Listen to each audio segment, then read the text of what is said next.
नमस्कार, मैं हूं नरेश और आप देख रहे हैं संस्था समाचार कार्यक्रम। जी हां, संत आशाराम जी बापू की बेल को लेकर साधकों में मुहिम तेज हो गई है। आज पूरे विश्व भर के लोगों की केवल एक ही इच्छा बाकी है कि संत आशाराम जी बापू को जल्दी से जल्दी जमानत दी जाए। संत आशाराम जी बापू को जमानत क्यों नहीं दी जा रही? जहां बड़े बड़े क्रिमिनल्स को जमानत दे दी जा रही है, बड़े बड़े राजनेताओं को इतने घोटाले करने के बाद भी जमानत दे दी जाती है, तो संत आशाराम जी बापू जो कि एक 75 वर्षीय बुजुर्ग संत हैं, उनको जमानत क्यों नहीं दी जा रही? इस बात की मुहिम छेड़ते हुए ट्विटर पर 7 जनवरी को बेल ऑन 7 जनवरी करके साधकों ने और बाहर के भी जनता ने ट्वीट किया। इस बात का प्रमाण तब देखने को मिला जब वर्ल्ड में टॉप 10 में संत आशाराम जी बापू की यह ट्वीट रही और इंडिया में नंबर 1 पे रही। यही बात 13 जनवरी को देखने को मिली जब 13 जनवरी की अगली सुनवाई कोर्ट ने टाल दी थी। तो 13 जनवरी को भी बेल फॉर बापूजी करके साधकों ने और भारत की हिंदू जनता ने ट्वीट किया, जो कि इंडिया में नंबर 1 रहा और वर्ल्ड में टॉप 5 में था। परंतु इस बार तो साधकों की मुहिम इतनी तेज रही कि 18 जनवरी को नो द ट्रूथ करके वर्ल्ड में नंबर 1 ट्वीट बापूजी के लिए लोगों ने कर डाली। संत आशाराम जी बापू को जमानत देने के लिए आज जगह जगह मुहिम तेज हो रही है, चाहे ट्विटर पर हो या मौन रैलियां करके हो। आज भारत भर की ही नहीं, पूरे विश्व भर की धर्म प्रेमी जनता में केवल एक ही मांग है कि आज एक 75 वर्षीय बुजुर्ग संत को बेल तक क्यों नहीं दी जा रही। एक जमानत देने के लिए कोर्ट में तारीख पे तारीख दी जा रही है, परंतु जमानत नहीं दी जा रही। संत आशाराम जी बापू के द्वारा न जाने कितनी ही सेवाएं की गई हैं। देश को समृद्ध और सुदृढ़ बनाने के लिए संत आशाराम जी बापू की संस्था हमेशा ही पहल में रही है। इस बात का प्रत्यक्ष प्रमाण तो तब देखने को मिला जब संत आशाराम जी बापू के द्वारा उत्तराखंड में आई बाढ़ में उनके सेवकों ने अपनी जान को भी परवाह न करते हुए वहां पर जाकर सेवा की। उत्तराखंड में अलकनंदा के पानी की बाढ़ का एक त्राहिमाम तांडव देखने को मिला। इसके अंतर्गत हजारों लाखों लोग और हजारों लाखों घर भी तबाह हो चुके थे। सड़कें टूट चुकी थी और जगह जगह पर बाढ़ से त्रस्त लोग त्राहिमाम पुकार रहे थे। सेना कार्य तो चल ही रहे थे, परंतु उस समय में भी अपनी जान की भी परवाह न करते हुए किस तरीके से उन बाढ़ से त्रस्त लोगों को जाकर उन्होंने शुद्ध पानी, भोजन तथा किस प्रकार से खाद्य सामग्रियां पहुंचाई। इतना ही नहीं, वहां पर फंसे हुए लोगों को युवा सेवा संघ के सदस्यों ने किस प्रकार से अपनी जान की परवाह न करते हुए वहां जाकर उनकी जान बचाई। संत आशाराम जी बापू के द्वारा दी गई प्रेरणा और उनके साहस से उन्होंने अपनी जान जोखिम में डालकर भी किस प्रकार से उनकी रक्षा करी। यही कारण है कि संत आशाराम जी बापू को जगह जगह से समर्थन प्राप्त हो रहा है और संत आशाराम जी बापू जैसे बुजुर्ग संत के लिए सारी ही जनता आगे आ रही है। ट्विटर के ट्रेंड में जहां इंडिया में तो नंबर 1 रहा ही, परंतु वर्ल्ड में भी पूरा रिकॉर्ड टूट गया। आज बड़े बड़े हॉलीवुड के सेलिब्रिटी भी संत आशाराम जी बापू को अपना समर्थन ट्विटर पे फॉलो करके दे रहे हैं। आज देश में बड़े बड़े घोटाले करने वाले राजनेताओं को जमानत दे दी जाती है। वहीं पर बम कांड में फंसे कई फिल्म स्टारों को भी पैरोल पे पैरोल दे दी जाती है, परंतु संत आशाराम जी बापू जैसे निर्दोष संत को आज जमानत नहीं दी जा रही है। सुप्रीम कोर्ट के जज पर भी जहां आज रेप का आरोप लगा है, परंतु कोर्ट ने यह फैसला दिया है कि उनके लिए मीडिया ट्रायल ना चलाया जाए। इतना ही नहीं, उनके खिलाफ एफआईआर तक भी दर्ज नहीं हुई है। और तो और तरुण तेजपाल के मामले में भी मीडिया ट्रायल चलाने के लिए कोर्ट ने ना बोला है। तो क्या एक संत आशाराम जी बापू जैसे निर्दोष संत, जिनके खिलाफ अभी तक कोई भी ऐसा सबूत या गवाह नहीं है कि वो दोषी हैं, तो भी उनको या उनके परिवार को और उनके संबंधित सभी लोगों को बदनाम करना उचित है? क्या मीडिया में ट्रायल पे ट्रायल और डिबेट पे डिबेट करना जरूरी है? क्या एक निर्दोष संत को फंसाने की आज साजिश नहीं हो रही? ये सारी बातें कहीं ना कहीं एक राजनीतिक षड्यंत्र को सामने लाकर रख देती हैं। जी हां, कहीं ना कहीं तो एक राजनीतिक षड्यंत्र है जो संत आशाराम जी बापू को फंसाया जा रहा है। इसी बारे में कहना था वरिष्ठ पत्रकार नीलेश सोनी का। उन्होंने कहा कि संत आशाराम जी बापू के मार्गदर्शन में आज देश भर में गुरुकुल चल रहे हैं, जिनके द्वारा मैकाले द्वारा देश को तोड़ने के लिए जो कॉन्वेंट शिक्षा पद्धति चलाई जा रही है, जिसके अंतर्गत देश को तोड़ने की प्रयास हो रहा है, इस शिक्षा पद्धति को सबसे बड़ी चुनौती संत आशाराम जी बापू के गुरुकुल थे। इसी कारण आज संत आशाराम जी बापू को फंसाने का प्रयास किया जा रहा है।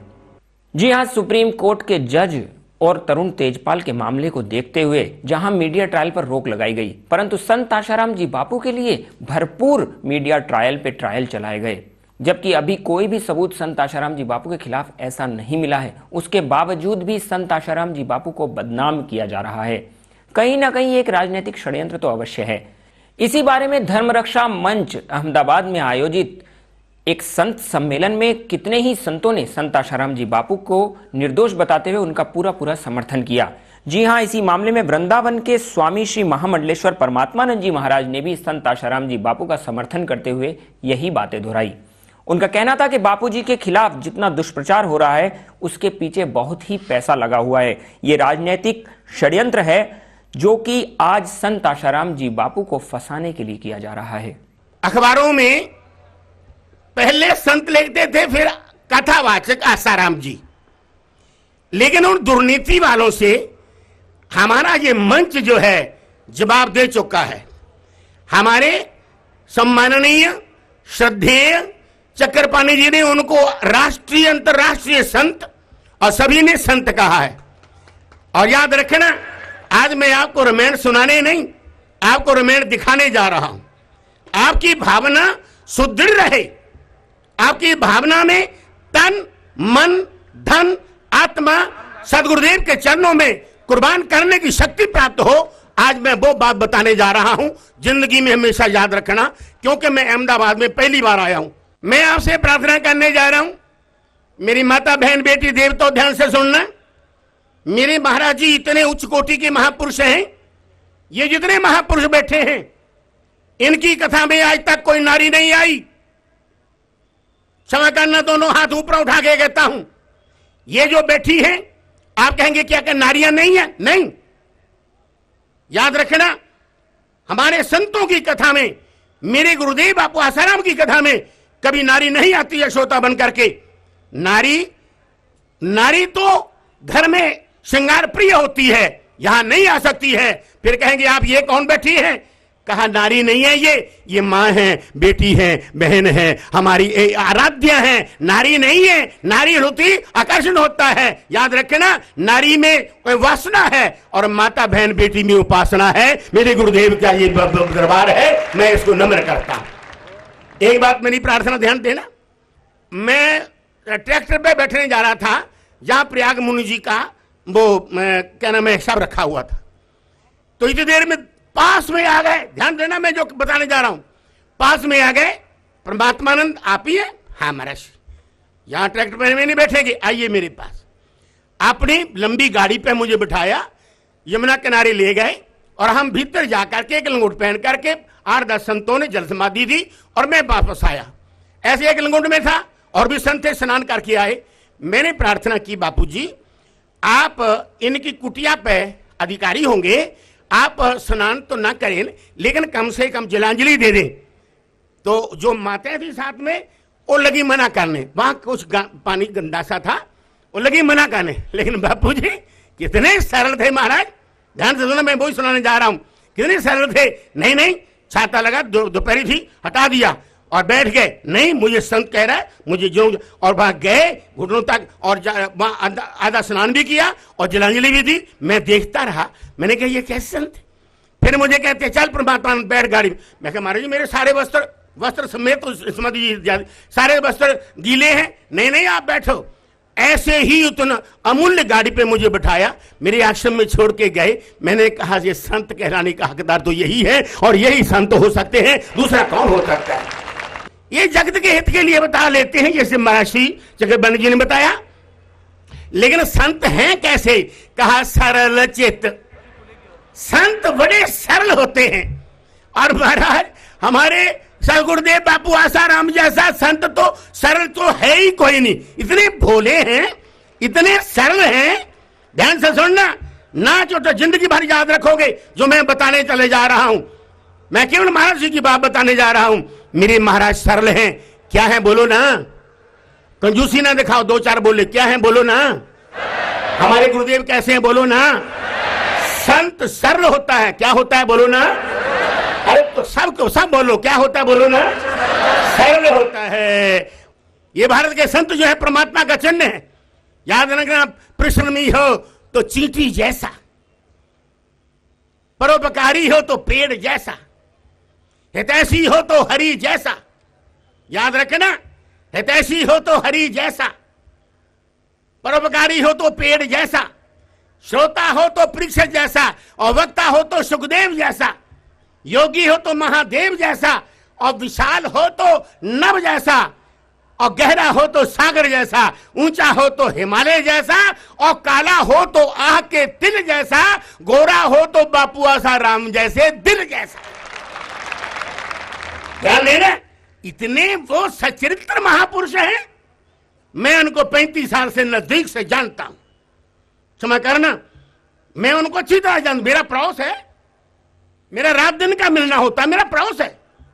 मैं उनके, मेरा 45 साल हो गए कुटिया बनी हुई। तो ध्यान देना, काला हो तो आह के तिल जैसा, और गोरा हो तो संत बापू आसा राम के बोलो ना दिल जैसा। ऐसा पवित्र उनका वातावरण।